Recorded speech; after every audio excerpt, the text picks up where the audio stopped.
역사는 오늘날 우리가 직면한 문제들에 대해서 어떻게 해결해야 되는지 적절한 조언을 제공해주는 좋은 도구입니다. 때문에 역사를 연구하지 않고서는 현재 우리가 가진 문제와 다가올 문제들에 대한 적절한 해결책을 마련하는 것이 어렵습니다. 이것은 예배에 있어서도 마찬가지인데요. 역사적 유산들을 통하여 우리가 소유하고 있는 것들이 무엇인지를 알고 지금 우리가 어디에 서 있는지를 확인하는 데 있어 역사는 많은 도움이 됩니다. 이것이 급변하는 시대에 우리가 과거의 긴 역사를 다시 한번 확인하고 이해해야 할 중요한 이유가 됩니다. 이런 기독교 역사에 관한 연구는 크게 4가지 챕터로 나눠볼 수 있습니다. 초기 기독교의 예배, 중세의 예배, 그리고 종교개혁기의 예배와 그 이후의 예배로 구분하여서 우리는 현재까지 어떠한 영향을 주고 있는지 한번 살펴보고자 합니다. 먼저 초대교회의 예배는 예수님께서 그리고 제자들이 그리고 사도 바울이 사역했던 1세기부터 시작됩니다. 당시 기독교는 신약성경에 나타나는 것과 같이 로마의 영향력 안에 있었습니다. 하지만 다양한 종교와 사상들이 융성하였던 당시의 여러 모습들과는 다르게 기독교는 세상 속의 종교로 인정받지는 못했습니다. 그 이유는 어떠한 다른 종교처럼 커다란 신전이 있는 것도 아니고 희생제사와 같이 사람들의 이목을 끌만한 행동들도 그들에겐 없었기 때문입니다. 더구나 그 이전에 로마 가운데 들어와 있었던 유대교와 유사한 예전들이 많이 있었기에 사람들의 인식 속에 기독교는 유대교의 한 종파 정도로 이해할 수 있었습니다. 그러나 시간이 지나면서 기독교는 차별성을 가지기 시작했는데 말씀을 선포하고 음식을 나누는 것이 그들 가운데 자리 잡기 시작했고 안식일을 중심으로 움직였던 유대교와는 다르게 주의 날을 기준으로 바뀌었습니다. 그것은 예수 그리스도의 부활의 날이요 성령이 임하신 날이 이 기독교인들 가운데는 정체성으로 자리 잡기 시작했다라고 하는 것입니다. 이러한 흐름을 이어서 2세기 기독교에는 다양한 예배와 예전에 대한 문헌들이 발간되기 시작했습니다. 그 중에 가장 대표적인 것은 디다케와 변증록이라고 하는 2권의 책입니다. 1세기 말 2세기 초에 발간된 디다케에서는 사람들이 주의 날에 함께 모여 떡을 떼며 하나님의 말씀을 들었다라고 기록함으로 인해 예배일이 안식일이 아닌 주일로 분명하게 이루어졌음을 기록하고 있습니다. 이들의 주일 예배는 구약의 말씀을 읽고 또한 예수 그리스도의 행적을 구전으로 나누는 말씀 예전과 떡을 떼는 성찬 예전으로 이루어져 있었습니다. 여기에는 아주 새로운 세례 방법이 제시되어 있는데요. 바로 성부와 성자와 성령의 이름으로 물을 뿌리는 관수례에 대한 언급이 처음으로 등장합니다. 2번째는 변증록입니다. 당시 로마인은 기독교에 대한 오해가 또한 유언비어가 난무했는데요. 사람들이 이 기독교인들은 아기를 잡아서 그 살과 피를 나누어 먹는다라고 하는 오해가 있었습니다. 그도 그럴 것이 성찬을 하게 되면 세례를 받지 않은 사람들은 모두 그 공간에서 나가야 했고 세례를 받은 이들만 함께 모여서 이것은 나의 몸이니 나누어 먹으라. 이것은 내 피니 함께 마시라 하는 이런 이야기들이 밖에서 듣기만 한 사람들에게는 무서운 이야기로 나타났을 뿐만 아니라 이들에게 무엇인가를 뒤집어 씌우기 좋은 빌미를 제공했던 것입니다. 이러한 오해에 대해서 로마 황제와 원로원에 변증하기 위해 저스틴 마티가 2권의 변증록을 기록하게 된 것이죠. 이 변증록에서는 그 당시 사람들의 예배 모습을 함께 기록하고 있는데요. 주의 날에 함께 모여서 하나님의 말씀을 나눌 뿐만 아니라 모국어로 예배를 드렸다라고 이야기합니다. 당시에는 로마에 있었음에도 불구하고 사람들은 라틴어가 아닌 그들의 모국어인 헬라어로 예배를 드리고 말씀을 함께 나누었다라고 하는 것입니다. 뿐만 아니라 말씀 예전 가운데 설교가 끝난 후에는 공동으로 기도하는 순서가 있었습니다.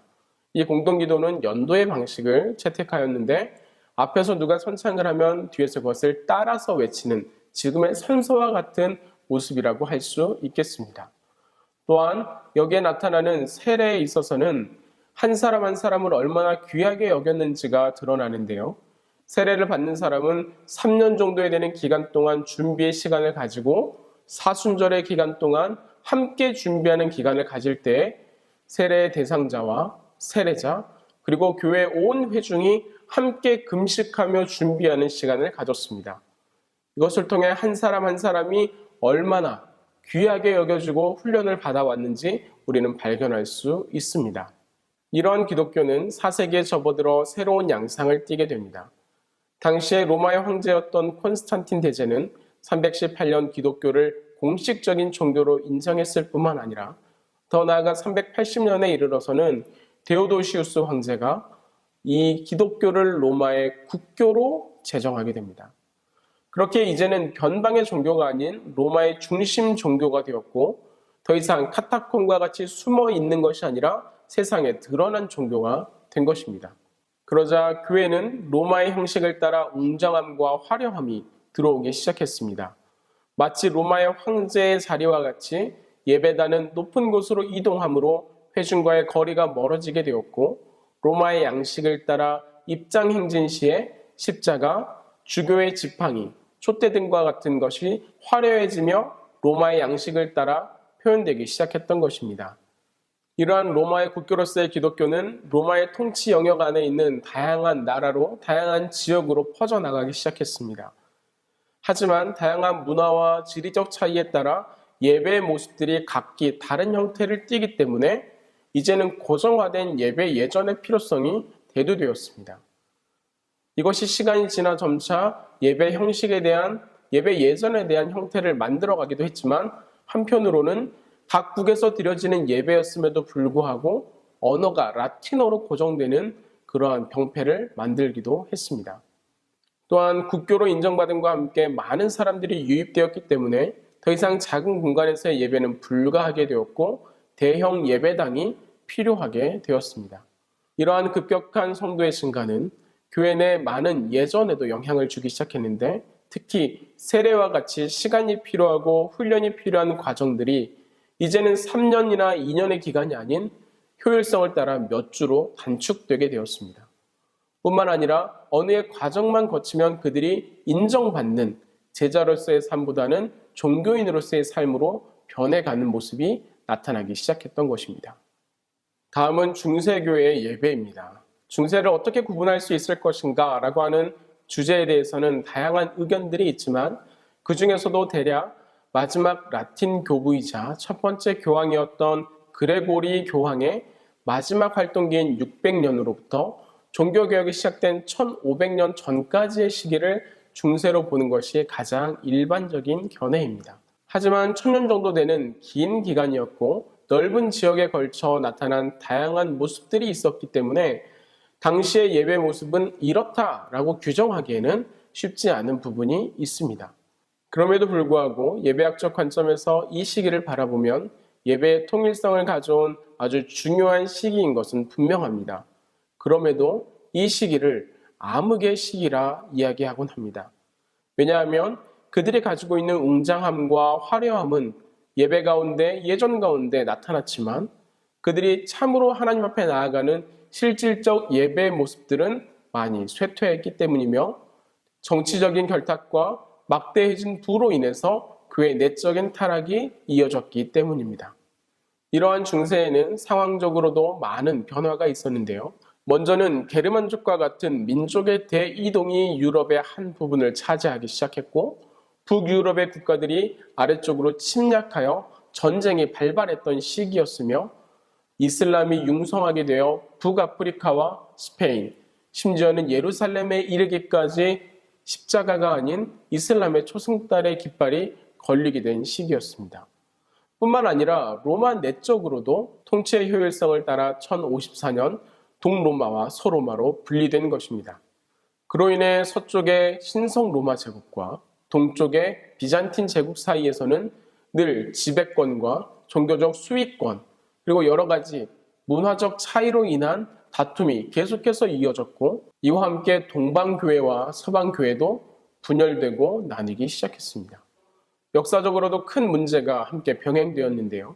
이슬람에 의해 예루살렘이 빼앗기게 되었다는 것에 사람들은 다시 한번 이 성지를 되찾자라고 하는 미명하에 십자군 전쟁을 일으킨 것입니다. 이러한 십자군 전쟁은 종말론적 사상과 함께 이어지면서 십자군 전쟁에 참여하여 성지를 탈환하는 이 일에 함께한 사람은 어떠한 죄도 면제받는다라고 하는 또 다른 면죄부의 형태를 그들은 가지기 시작했습니다. 이러한 그들의 모습 가운데 점차 교회는 변질되어 갔고 타락되어 갔으며 그 중심을 잃어버리는 모습으로 나아갔던 것입니다. 이러한 중세시대의 교회에 대해서 분명히 자정적인 목소리도 있었습니다. 가장 대표적인 것이 수도원 운동이었는데요. 제국과의 유착으로 인해 점점 타락하고 있는 교회의 모습에 반대하여서 금욕과 절제를 강조하며 초대교회 예배 모습을 회복하고자 했던 것입니다. 그랬기 때문에 이들은 늘 금욕과 또한 훈련 그리고 말씀 생활에 열심을 기울였습니다. 이들을 통하여 성경의 필사가 이루어졌고 교부들의 저작들이 널리 퍼지게 된 중요한 역할을 감당하기도 했습니다.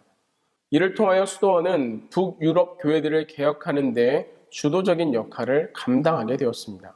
그러나 수도원의 위상이 높아지고 후원금들이 쌓여감에 따라 막대한 부를 가지게 된 수도원은 그들이 탈피하고자 했던 중세교회의 권력과 탐심에 그들도 물들어가고 있었고 그 과정을 그대로 답습하는 안타까운 모습을 보여주었습니다. 이와 함께 동서방교회로 나뉘었던 이 중세 교회들은 점차 그들의 각자의 신학과 신앙의 모습을 공고히 하기 시작했는데요. 먼저 동방교회는 시간이 지남에 따라 신미적이고 정교한 모습들을 예배 안으로 가지고 들어오기 시작했습니다. 그들은 예배를 중시하여 예배가 하늘과 잇대어지는 시간이다라고 표현했습니다. 그들은 이러한 표현들을 사용하며 예배 가운데 회중석과 강단을 구분하며 그 가운데 성소막을 쳤습니다. 이것은 성소와 지성소를 구분하는 것과는 다르게 지상을 뜻하는 회중석과 천상을 뜻하는 강단이 예배의 시작과 함께 성소막이 열리면서 만나게 된다. 이러한 공간적인 연출로 이 예배의 의미를 부여하고자 노력했다라고 하는 것입니다. 뿐만 아니라 그들이 가지고 있는 다양한 성상과 성화의 표현을 따라 여러 가지 교회의 모습들을 설명하기 위해 노력했고 그들의 특별한 예전의 모습을 지켜가기 위해 애썼습니다. 그러나 이렇게 잘 짜여진 예식과 예전을 중시하는 그들의 예배 모습에 회중들은 참여하기가 어려웠고 점차 예배의 중심에서 한 발짝 물러나는 그러한 계기를 마련하게 되었습니다. 이러한 모습은 로마를 중심으로 한 서방교회에서 더욱 두드러지게 나타났습니다. 그들은 미사를 성직자들에 의해 수행되는 신비라 표현했습니다. 따라서 이 성직자가 아닌 회중은 예배에 참여하기보다는 멀리에서 바라볼 수밖에 없는 입장에 놓여 있다라고 하는 것입니다. 뿐만 아니라 이러한 예배는 드려지기만 하면 효과가 있다라고 하는 사유론적 주장을 하며 7개의 성례를 만들어내기도 했습니다. 그럼에도 불구하고 이 모든 자리에 회중은 참여할 수 없었고 그저 놓여있는, 그리하여 예배를 드린다기보다는 교회를 다녀온다에 불과한 모습이 점차 자리를 잡아가기 시작했던 것입니다. 더구나 서방교회는 431년 에베소 공의회를 통하여서 마리아나 여러 성인들을 숭배하는 성인 숭배 사상을 인정하게 되었고 이것은 중세의 타락을 가져오는 가장 핵심적인 원인이 되었습니다. 동서방교회를 막론하고 하나님의 말씀에서 멀어진 중세교회는 다방면에서 타락의 모습들이 나타났습니다. 예배의 현장과 삶의 자리에서는 다양한 미신적 요소들이 그들을 감싸고 있었고 예배 자리에 나온다 하더라도 라틴어로 드려지는 예배 가운데서 그들은 아무것도 듣지 못하고 아무것도 이해하지 못한 채 돌아갈 수밖에 없었습니다. 뿐만 아니라 이제는 사용하지 않는 라틴어를 설교자들도 이해하지 못했기 때문에 성경을 올바로 볼 수가 없었고 설교도 퇴보하기 시작했습니다. 뿐만 아니라 면죄부 판매와 같은 성경에 비추어 절대로 옳지 않은 이름에도 불구하고 성경에 대한 훈련과 이해가 수반되지 않은 중세교회에서는 공공연하게 나타났던 타락의 모습입니다. 이러한 자정되지 않은 타락은 새로운 경건에 대한 필요성을 요구하게 되었고 하나님의 말씀 중심의 개혁을 불러오는 계기가 되었습니다. 그렇기에 이 시기에 종교개혁자들이 나타나게 된 것은 결코 우연적인 일은 아닙니다. 1517년 10월 31일 마르틴 루터는 독일 비텐베르크 성 안에 있는 교회 정문에 95개조 반박문을 붙이게 됩니다. 이 핵심은 면죄부와 잘못된 교리에 대한 부정, 반박이었는데요. 크게 보아서는 당시 예배 전체에 대한 그러한 시스템과 교리에 대한 거부로 나타났습니다. 이러한 루터의 의견을 따라 취리히의 쯔빙글리, 스트라스부르의 마틴 부처, 제네바의 칼벤, 그리고 스코틀랜드의 존 낙스 등이 함께 일어나 종교개혁의 목소리를 높이기 시작했습니다. 이들은 오직 믿음, 오직 은혜, 오직 성경, 오직 예수 그리스도, 그리고 오직 하나님께만 영광을 이라고 하는 주제로 예배 개혁을 시도했고 말씀과 성찬 중심의 예배로 나아갈 수 있도록 이끌었습니다. 이들은 성경 중심의 예배를 회복하고자 교회 안에 있었던 여러 신화적이거나 미신적인 장식과 상징들을 제거하는 데 매우 힘썼습니다. 특별히 쯔빙글리와 같은 경우에는 성화와 성상들을 다 무너뜨렸을 뿐만 아니라 벽화들에는 하얀 칠을 덧붙여 그것이 하나님을 가리거나 말씀을 어지럽히지 않도록 노력했습니다. 이러한 성경 중심의 예배는 성직자들에 그치는 것이 아니라 온 성도들이 함께 나누어야 하고 예배 가운데 하나님의 말씀을 온전히 이해해야 하기에 마르틴 루터는 성경과 예배를 모국어로 번역하기 시작했고 그것을 사람들에게 나누어 주었습니다. 그리고 예배에 대해서도 그 핵심을 정리하는 움직임이 있었는데 칼뱅은 사도행전 2장 42절의 근거에 예배의 4대 요소로 말씀 선포와 성례, 기도와 구제를 들어 이것 외에는 정리해야 한다라고 이야기했습니다. 뿐만 아니라 말씀이 그들의 예배의 중심을 차지해야 하기에 강단에 있는 다양한 것들을 제거하고 그 중심에 강대상을 놓게 되었습니다. 종교개혁은 기독교 예배가 새롭게 되는 데 있어 하나의 중요한 분수령의 역할을 감당했습니다. 이를 통해 그동안 고착되어 있었고 타락 가운데 놓여 있었던 교회 예배가 새로운 예배로 또한 새로운 교회로의 변모를 시작할 수 있었기 때문입니다. 이를 통하여 예배에 대한 신학이 새롭게 정립되었고 다양한 지역과 문화에 따라 다양한 예배가 형성되는 과정이 되었습니다. 이러한 과도기 예배의 대표적인 것이 청교도 예배와 웨스터민스터 예배 모범, 그리고 미국의 대부흥기에 있었던 변방 예배 전통입니다. 먼저 청교도 예배를 살펴보게 되면 청교도는 16세기와 17세기에 나타났던 성경의 원형을 찾아 그대로의 예배를 드리고자 했던 복음주의 그룹을 일컫습니다. 그들의 최고의 관심은 예배의 갱신에 있었습니다. 따라서 가톨릭으로 인해 더럽혀졌던 예배의 많은 부분들을 떨어내고 성경 그 자체가 말하고 있는 것이 무엇인지에 집중하기 시작했습니다.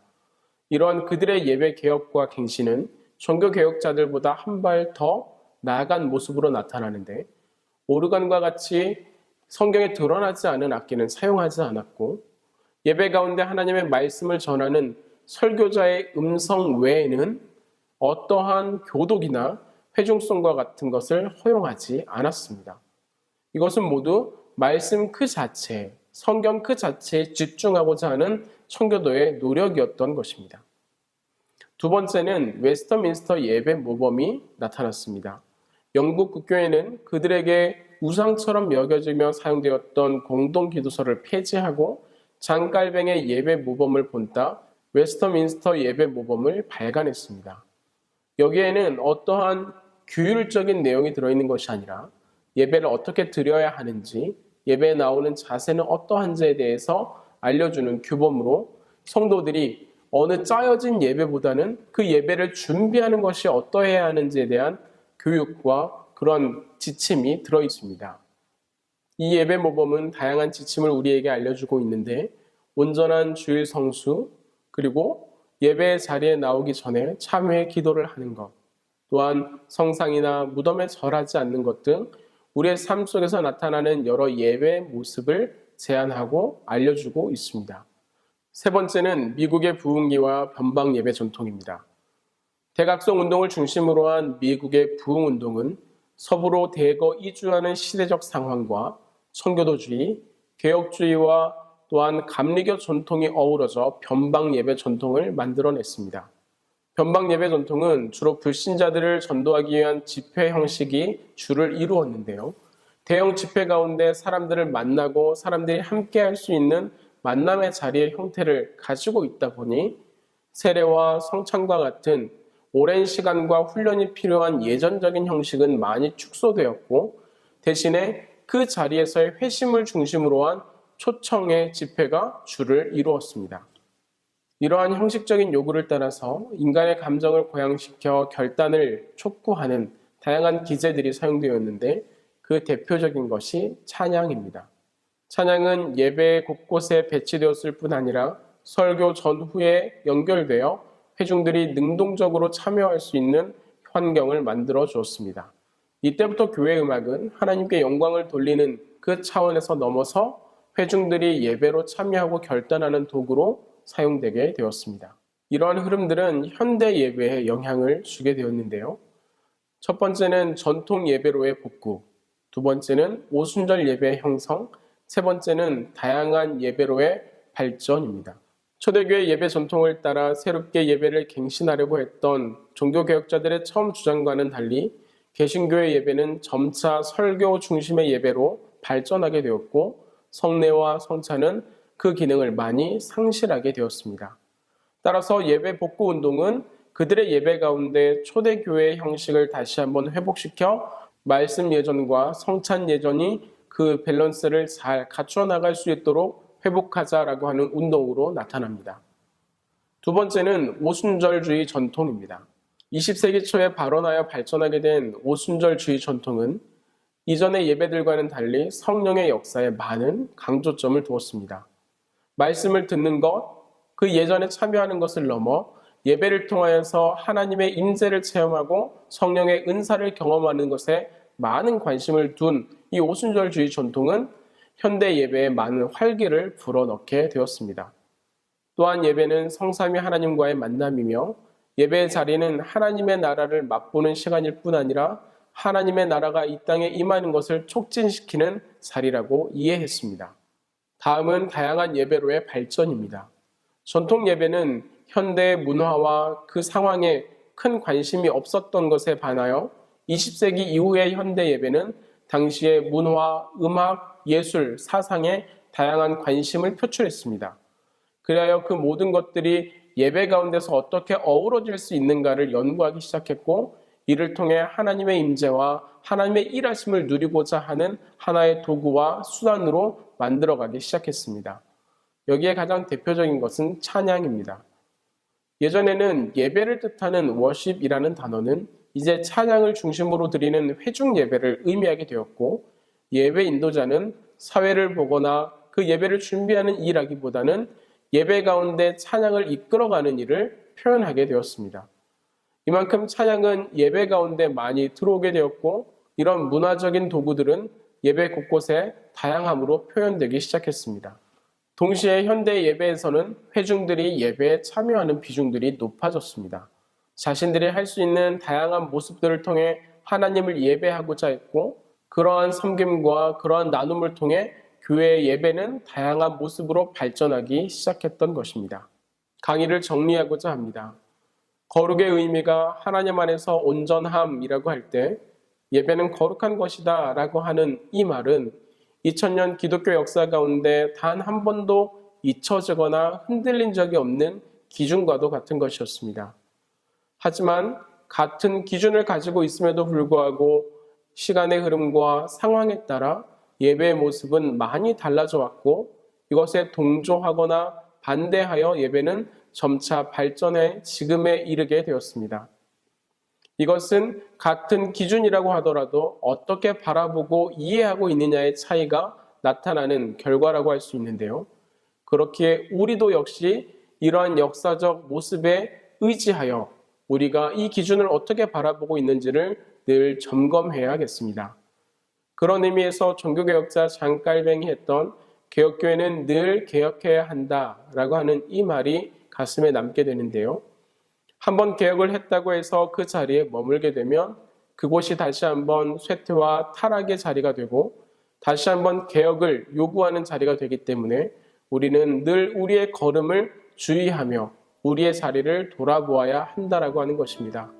그렇기에 소망하는 것은 이 시대를 살아가며 예배에 대해서 고민하는 우리를 통해 하나님께 온전한 예배가 드려지며 우리의 다음 세대들에게 온전한 신앙의 유산이 물려질 수 있기를 소망합니다.